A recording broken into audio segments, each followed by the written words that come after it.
Ana so mutuwa zan yi ai. Mutuwa zan yi amma ko na mutu in yas zai cece ni. Ana faɗa. Ko na mutu in yas zai cece ni. Inna lillahi wa inna ilaihi. Wallahi yan dariƙa kun cuci mutane, kun yaudare su. Kun yaudare su, kun ki gaya musu gaskiya. Kun halakar da su.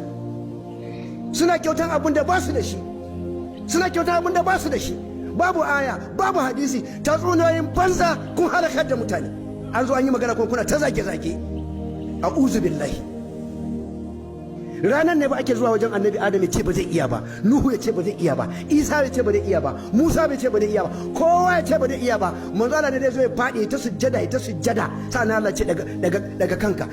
Manzo Allah ce a ranar ne ma za a gaya min irin abin da zan faɗa ma tukuna abin ce ni yanzu ban sani ba ma saboda girman wannan rana. Kai tashin kiyama ya fi karfin tunanin dan adam ma. A tara tun mutum na farko zuwa na ƙarshe biliyoyi nawa suka wuce su taru a fili ɗaya.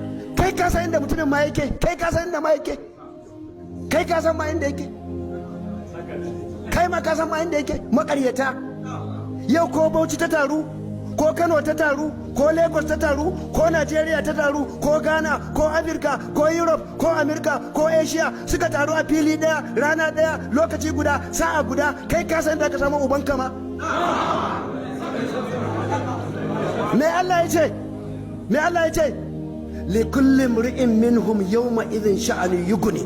Allah ce in tashin kiyama ta zo kowa damuwan gabansa ta ishe shi bai tuna kowa.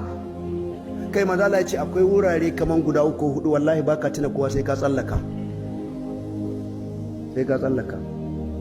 Kaga wajen suradi wallahi ko ubanka ba za ka tuna shi ba. Ba tuna malami ka sai kaga ka tsallaka. Kaga wajen awon aiki, kaga wajen awon aiki mizani wallahi baka tuna kowa. Wajen raba takaddu wallahi ba za ka tuna kowa ba.